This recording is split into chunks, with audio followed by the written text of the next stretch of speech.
Bismillahirrahmanirrahim. Assalamualaikum warahmatullahi wabarakatuh. Waalaikumsalam warahmatullahi wabarakatuh. Alhamdulillahilladzi arsala rasulahu bil huda wa dinil haqq liyudhhirahu 'ala ad-dini kullihi wa kafa billahi syahida. Asyhadu an la ilaha illallah wa asyhadu anna Muhammadar Rasulullah. Allahumma salli wa sallim ala Sayyidina Muhammadin wa ala alihi wa sahbihi ajma'in, amma ba'd. Kaifa halukum? Alhamdulillah, nahnu bi khairin wal afiyah, wa kaifa bikum? Bi khair, alhamdulillah. Alhamdulillah, anak-anakku sekalian, kita bersyukur kepada Allah Subhanahu wa taala karena pada malam hari ini ba'da maghrib sampai isya insyaallah kita semua berada di sini dalam keadaan sehat walafiat. Tidak ada kata yang perlu yang layak kita ucapkan kecuali pujian kita kepada Allah Subhanahu wa taala. Tanpa izin Allah, maka kita tidak akan bisa berada di tempat ini. Salawat dan salam kita kirimkan kepada junjungan Nabi kita Rasulullah Muhammad sallallahu alaihi wasallam beserta seluruh keluarga dan para sahabat beliau. Mudah-mudahan kita semua mendapatkan syafaatnya beliau di hari kiamat nanti insyaallah. Ya, amin ya rabbal alamin. Ya, alhamdulillah.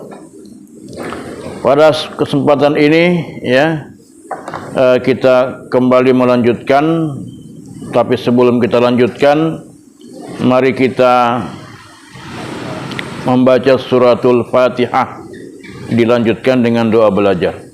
Silakan, tafadhol. Alhamdulillah, anak-anakku sekalian yang dirahmati Allah Subhanahu wa taala.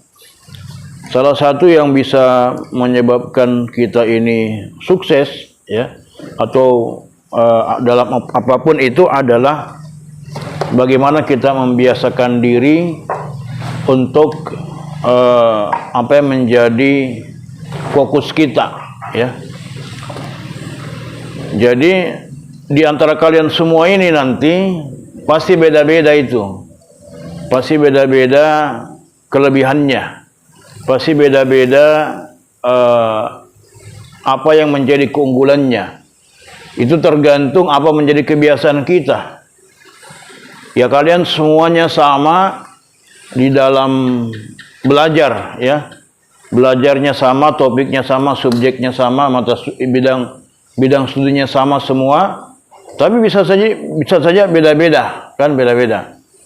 Nah, ada nanti mungkin yang bisa menjadi seorang ahli fisika di antara kalian, atau mungkin ada yang menjadi ahli tafsir, atau yang menjadi ahli fikih, atau ahli sejarah, atau ada yang menjadi ahli yang lain ya, ahli melawak atau apa ya.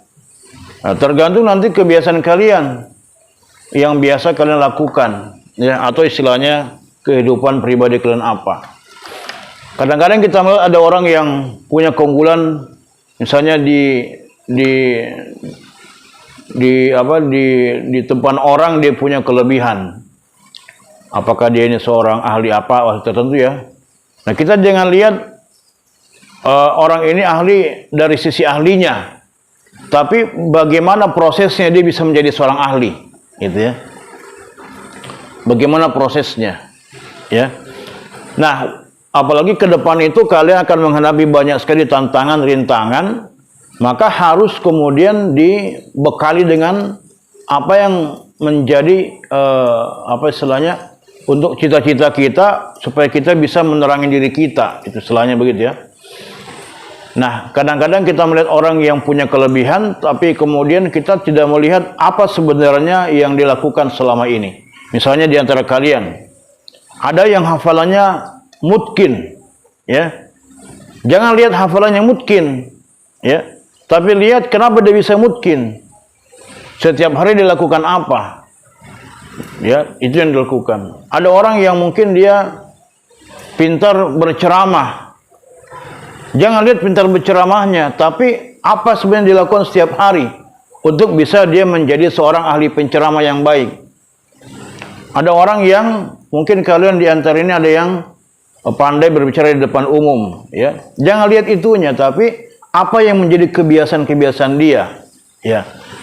Ya, jadi kadang-kadang kita perlu kita kadang-kadang perlu melakukan banyak hal, ada hal-hal yang spesifik kita lakukan yang itu bisa menjadi modal utama kita untuk menerangi diri kita. Artinya ingat untuk menerangi diri kita. Nah, begitu.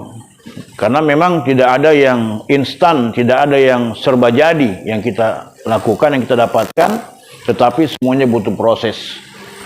Seperti itu ya. Nah, seorang misalnya Imam Asy-Syafi'i, sudah tahu ya Imam Syafi'i, beliau bisa menjadi seorang yang ahli fikih, seorang mujtahid, bahkan sampai sekarang ilmunya masih dipakai sama kaum muslimin. Ya, jadi namanya tetap hidup. Kenapa begitu? Karena Imam Asy-Syafi'i, ya beliau luar biasa. Ya, meluangkan waktunya luar biasa. Dalam waktu satu malam itu ada 3 bagian yang dilakukan. Sepertiga waktunya untuk ibadah, sepertiga untuk belajar, sepertiga untuk tidur. Kita kan kadang-kadang semuanya untuk tidur, toh? Ya. Imam Syafi'i, ya sepertiga dibagi, dia ibadah. Satu malam berapa jam? Ya, 8 jam satu malam ya. Tidurnya berapa jam? Kalian? Masa satu malam 8 jam? 12 jam ya. Satu malam 12 itu dibagi 3. Dibagi 3. Jadi sepertiganya berapa? 4 ya. 4 jam. Jadi 4 jam. 4. Dalam satu malam Imam Syafi'i itu 4 jam beliau belajar, 4 jam beliau ibadah, 4 jam untuk tidur. Setiap malam begitu. Di siang harinya ya beliau bekerja.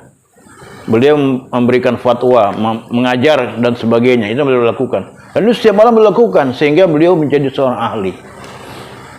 Mau merasakan bagaimana Imam Syafi'i itu, ya coba sebentar dicoba ya. 4 jam belajar, 4 jam ibadah, apakah baca Quran atau salat tahajud ya. Kemudian 4 jam lagi kita tidur. Kita coba ya. Kalau bisa, insyaallah mudah-mudahan kita bisa seperti Imam Asy-Syafi'i. Nah, itu adalah upaya untuk bagaimana kita bisa menjadi penerang diri kita ya. Karena orang nanti akan melihat kita dan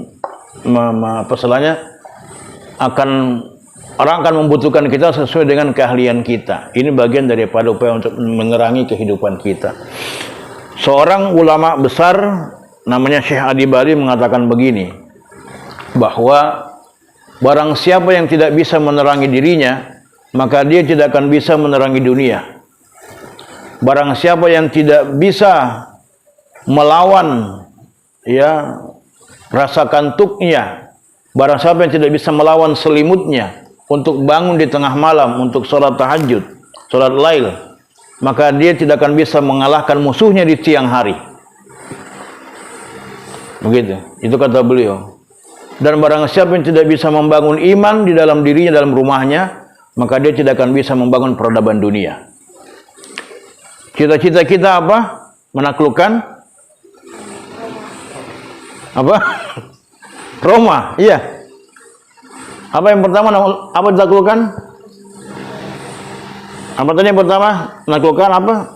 Mencolok ya? Malino dan sebagainya. Piramid kan nanti kan? Terakhir. Nah, itu tidak akan bisa lakukan kalau kalian tidak melakukan 3 hal ini. Menerangi diri kalian, betul-betul serius untuk mengejar ilmu, untuk berilmu. Yang kedua, bangun tengah malam, ya, karena kalau siang hari pasti kalian tidak akan bisa mengalahkan musuh. Apa itu musuhnya? Banyak sekali. Kalau di malam hari tidak bisa bangun salat tahajud.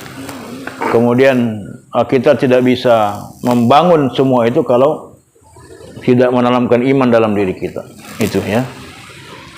Baik, itu sekedar motivasi buat kalian. Mudah-mudahan kalian bisa menjadi orang-orang yang sukses ke depannya. Amin ya rabbal alamin. Baik, alhamdulillah, nanu keselamatan Allah Subhanahu wa taala. Kita sudah sampai ana wasalna ila ad-dars ar-rabi' ya. Ya, ini ada sebelumnya ada khulasatus sanatil ula ya. Jadi khulasa ringkasan tahun yang pertama. Saya kira ini nanti kalian baca sendiri ya. Langsung saja ke ad-dars ar-rabi' ya. Pelajaran yang keempat, as-sanatus tsaniyatu minal hijrah.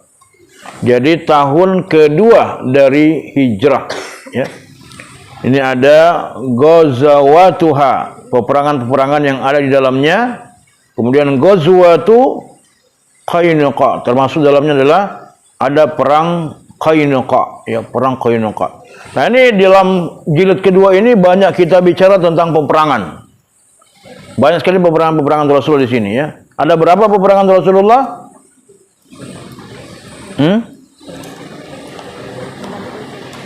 Berapa semuanya? Lihat lagi, berapa? Yang lalu berapa? Ya? Berapa semuanya? Al-Qital, lihat Al-Qital ya. Syariahnya ada berapa? 40. Nah, kemudian ghazwanya ada berapa? 27. Berarti semuanya ada berapa? 48 tambah 27. 48 tambah 27 70. 75. 74. 71. Jadi sarolenya adalah ada berapa? 27. Ada 47 ya. Kemudian ghazwanya ada 27. Berarti 74 semua ya. Ad-darsur rabi'. Pelajaran yang keempat. As-sanatus tsaniyatu minal hijrati. Tahun yang kedua dari hijrah. Ghazwatuha. Peperangan-peperangan yang ada di dalamnya. Ghazwatu Qainuqa, termasuk perang Qainuqa. Al-awwal, yang pertama, fi sanati tsaniyati minal hijrati, pada tahun yang kedua hijriah, hadasat ghazwatu Waddan, telah terjadi perang Waddan, wa Buat, dan perang Buat, wal Usyairati, dan Usyairah, wa Badrin al-ula, dan perang Badar yang pertama, wa Qarqaratil Kadri, dan perang Qarqaratil Kadri, walam yaqa fil jami'i harbun, dan tidak terjadi peperangan di dalamnya. Ya. Wa fiha, dan di dalam tahun kedua hijriah pula, kullukum ya. Ya. Hadasat ghazwatu Badril Kubra. Semuanya ikuti ya. Semuanya ikuti. Wa Qainuqa'in, telah terjadi perang Badar yang besar, dan perang Qainuqa, was-Sawiq, dan perang Sawiq. As-sani, yang kedua, wa Qainuqa, adapun Qainuqa, qaumun min Yahudil Madinati, adalah kaum Yahudi Madinah, azharul adawata lil muslimin, Mereka menampakkan permusuhan terhadap kaum muslimin. Wa khanu ma'ahadur rasula alaihi. Dan mereka mengkhianati perjanjian dengan Rasulullah sallallahu alaihi wasallam.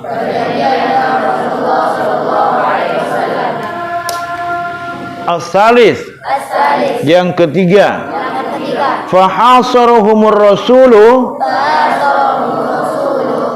maka Rasulullah mengepung mereka. Khamsa asyarata lailatan, selama 15 malam. Ila an a'jazahum, hingga mereka menyerah. Wa adkhala fi qulubihimur ru'bah, dan telah masuk ke dalam diri mereka perasaan takut. Ar-rabi', yang keempat, fatalabu minhu an yatrukahum, mereka meminta kepada Rasul agar meninggalkan mereka. Wa ya'khudha amwalahum, dan mengambil harta-harta mereka. Faqabila, maka Nabi menyetujuinya. Wa taradahum, dan mengusir mereka. Minal madinati, dari Madinah. Ma'anisaihim, bersama wanita-wanita mereka.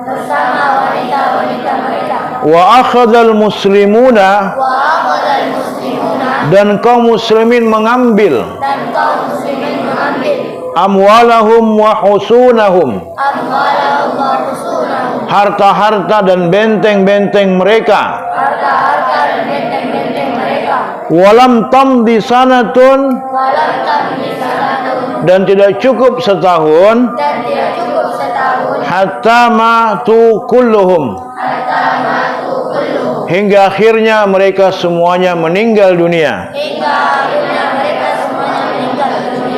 Ya, ini adalah pelajaran yang keempat tentang peperangan yang terjadi pada tahun yang kedua Hijriah, ya. Nah, di sini misalnya peperangan yang disebutkan ini seperti misalnya Waddan, Buat, Usyairah, Badr al-Ula, ya, dan Qarqaratil Qadri ini, itu tidak terjadi peperangan. Kenapa? Pada saat Nabi bersama para sahabat, misalnya dalam perang Badar al-Ula ini, ya, diberitakan bahwa akan lewat kafilah dagangnya Quraisy ini, ya, bersama berbagai hartanya, ya. Nah, dan mereka pun sangat hati-hati. Mereka sembunyi-sembunyi, jangan sampai diketahui oleh kaum muslimin.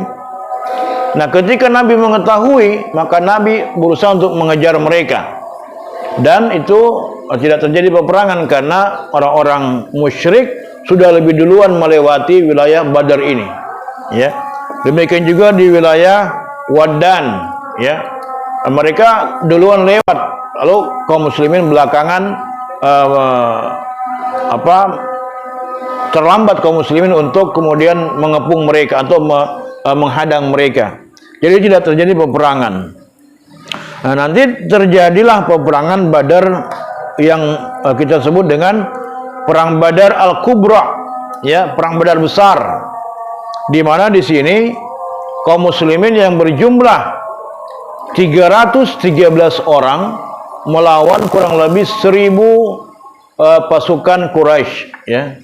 Di situ dengan izin Allah Subhanahu wa taala, maka kemudian Rasulullah SAW memenangkan pertempuran itu. Nanti juga akan dibahas, ya, pada poin yang kelima, dars yang kelima tentang perang Badar ini, di mana banyak sekali keistimewaan yang Allah berikan dalam perang Badar ini. Di antaranya adalah malaikat-malaikat itu turun untuk membantu kaum muslimin. Ada sebuah buku, nanti kalau bisa cari bukunya, di situ dijelaskan bahwa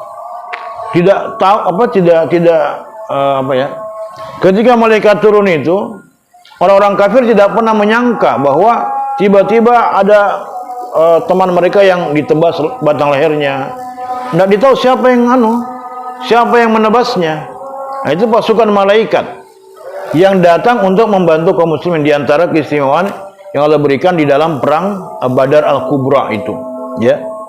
Nah, kemudian ada juga perang Qainuqa. Nah, ini perang Qainuqa di mana disebut perang Qainuqa karena Qainuqa itu adalah Bani Qainuqa, ya, yaitu kaum Yahudi Madinah, di mana mereka itu ya melanggar perjanjian bersama Rasulullah SAW untuk tidak saling mengganggu. Ya, namanya juga orang Yahudi, ya kebiasaannya melanggar perjanjian. Ya, sampai sekarang itu sifat-sifat mereka tidak pernah berubah. Misalnya di Palestina, saudara-saudara kita sering mengadakan perjanjian bersama kelompok negara Israel Yahudi, tapi selalu saja mereka langgar perjanjian itu. Jadi sejak masa Rasulullah, orang-orang Yahudi itu selalu saja melanggar perjanjian. Jangankan melanggar perjanjian, nabi-nabi saja mereka bunuh. Ya. Nabi yang mereka bunuh siapa? Banyak, ya. Ada Nabi Zakaria, yang mereka bunuh Nabi Zakaria itu. Ya. Banyak, ada beberapa nabi-nabi dari Bani Israel yang Allah kirim kepada mereka, lalu mereka bunuh nabi-nabi itu. Bahkan Nabi Muhammad SAW sendiri pun pernah, ya, hampir dibunuh oleh mereka. Itu luar biasa itu orang Yahudi itu. Apalagi kalau bukan nabi, ya mereka berani melanggar perjanjian. Nabi saja mereka bunuh. Akhirnya kemudian karena mereka menampakkan permusuhan dan mereka berkhianat kepada Rasulullah, maka kemudian Nabi mengepung mereka. Ya, Nabi mengepung selama kurang lebih 15 malam. Ya, lalu mereka pun menyerah karena mereka sebenarnya berani kalau dari jauh. Tapi kalau misalnya didekati kemudian dilawan secara fisik, ya head to head istilahnya kan, berhadapan, mereka takut. Mereka takut itu. Nanti coba cari dalam surat Al-Hasyr, itu dijelaskan oleh Allah Subhanahu wa taala bagaimana orang-orang Yahudi itu mereka beraninya cuma di balik benteng mereka. Ya. Padahal sebenarnya mereka itu takut dalam diri mereka. Nah, kemudian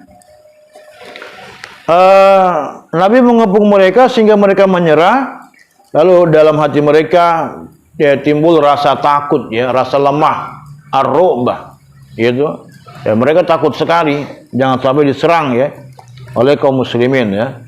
Maka kemudian karena takutnya itulah mereka fatalabu minhu an yatrukahum. Mereka kemudian meminta kepada Rasulullah SAW agar Rasulullah meninggalkan mereka, tapi dengan syarat, ya, mereka, ya, dengan mereka kaum muslimin boleh mengambil harta mereka, ya. Lalu kemudian Nabi SAW menyetujui kesepakatan tersebut, maka semua harta mereka diambil, mereka pun diusir dari Madinah, ya, bersama perempuan-perempuan mereka, wanita-wanita mereka, dan kaum muslimin mengambil harta mereka dan benteng-benteng mereka, dan sehingga kemudian selama tidak cukup setahun itulah orang-orang Bani Qainuqa ini pun kemudian meninggal semuanya, ya. Ya, sehingga tidak tersisa lagi orang-orang Bani Qainuqa. Jadi semua kaum Yahudi yang ada di Madinah dulu itu, termasuk nanti ada Yahudi Khaybar, ya, itu semuanya melanggar perjanjian dan mereka nanti diusir oleh Rasulullah dari Madinah. Tidak boleh di Madinah. Bahkan nanti ada yang diserang, dibunuh dan seterusnya. Karena mereka melanggar perjanjian. Itulah karakternya orang Yahudi, ya. Seandainya dulu Nabi tidak ada perjanjian begitu, ya, tidak mengusir orang Yahudi dari Madinah, ya mungkin sampai sekarang masih ada orang Yahudi di Madinah. Tapi ketegasan Rasulullah SAW, dan itu merupakan juga perintah dari Allah Subhanahu wa taala untuk mengusir mereka, itu orang Yahudi, ya. Nah, ini Yahudi Bani Qainuqa. Yahudi Bani Qainuqa. Baik, anak-anak sekalian rahmat Allah Subhanahu wa taala, inilah yang saya bisa jelaskan ya pada pelajaran yang keempat ini tentang tahun yang kedua Hijriah, peperangan-peperangan yang terjadi di dalamnya, termasuk adalah perang Bani Qainuqa atau perang Qainuqa ya, yang melawan orang-orang Yahudi dari Bani Qainuqa yang kemudian mereka diusir dari kota Madinah. Ada yang mau ditanyakan, silakan.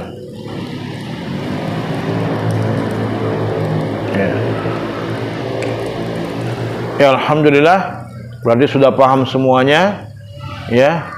Tinggal dibaca-baca, diulang-ulang ya. Mudah-mudahan pelajaran ini, sirah Nabi ini, sirah Nabawiyah ini selalu melekat di dalam diri kalian ya. Sirah Nabawiyah ini insyaallah ya. Baik, kita tutup karena waktu Isya sudah masuk. Kita tutup dengan membaca istighfar 3 kali dan membaca doa kafarat majelis. Astaghfirullahaladzim, astaghfirullahaladzim, astaghfirullahaladzim. Subhanakallah bihamdik, asyhadu an la ilaha illa anta wa nastaghfiruka wa natubu ilaik. Assalamualaikum warahmatullahi wabarakatuh. Waalaikumsalam warahmatullahi wabarakatuh. Jazakumullahu khairan ya Ustaz. Barakallahu